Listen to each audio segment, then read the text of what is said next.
তিনি যে আক্রোশ এবং প্রতিহিংসার বশবর্তী হয়ে আইনি প্রক্রিয়া করেছেন এটা তো সবাই জানে। অন্তর্বর্তীকালীন সরকার কিন্তু জানে না, যেখানে এত বিরক্ত দেওয়ার এখানে উপদেষ্টা, তারা তো সবই জানতেন। আমাদের দেশনায়ক তারেক রহমান তার আন্দোলনের ফসল, তার বিরুদ্ধে চার্জশিট দিল, সেখানে তারেক রহমানের নাম নাই। তার আগে চার্জশিট দিল, সেখানে নাম নাই। কাহার আখন্দের মতো একজন অত্যন্ত স্লোগান দেওয়া ধড়িবাজ আয়োকে নিয়ে আসা হলো, যে তখন নৌকা মার্কা নিয়ে পোস্টার সাজছে তার এলাকা। তো এটা তো একজন মূর্খ বুঝবে যে শেখ হাসিনা কেন কাহার আখন্দকে নিয়ে এসেছিলেন, যে তারেক রহমানের উপর তার যে প্রতিহিংসা আক্রোশ সেটা বাস্তবায়ন করার জন্য।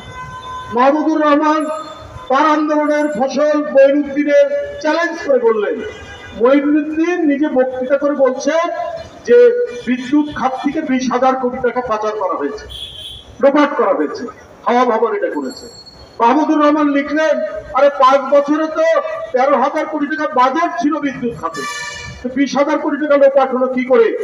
সেদিন থেকে মঈনুদ্দিন চুপ। কিন্তু শেখ হাসিনা তো তার তো আক্রোশ তো পাবেনি।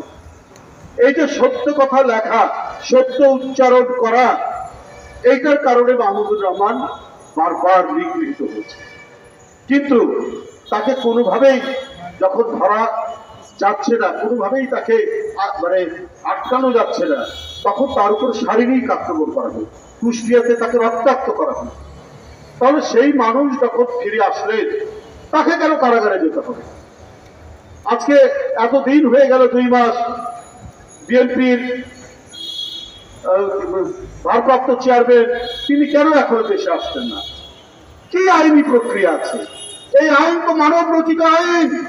এই আইন তো হচ্ছে স্বার্থ রক্ষা করা হয় মাফিয়াদের, স্বৈরাচারের, খুনিদের, গুম করে যারা তাদের। এই আইন তো একটা এক্সিকিউটিভ বডির একটা খোঁচায় এই আইন পরিবর্তন হতে পারে।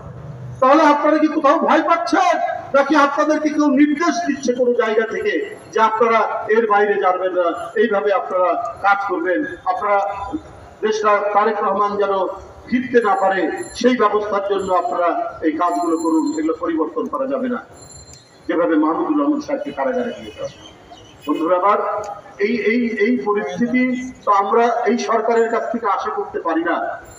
এত আত্মদান, এই কয়দিন আগের হিসাবেই তো প্রায় 1,500-এর বেশি ছাত্র জনতা যেখানে জীবন দিল, এত অন্ধ হয়ে গেছে গুলি লেগে, এত পা খোড়া হয়ে গেছে, হাত ভেঙে গেছে, তারপরেও যদি এই বিপ্লবী সরকার বলে যেটা দাবি করা হয়, দ্বিতীয় স্বাধীনতার যে সরকার, সেই সরকার কেন শেখ হাসিনার আইনগুলোকেই টেনে টেনে নিয়ে এসে গণতন্ত্রের বিপ্লবী মানুষদেরকে যন্ত্রণা দিচ্ছে?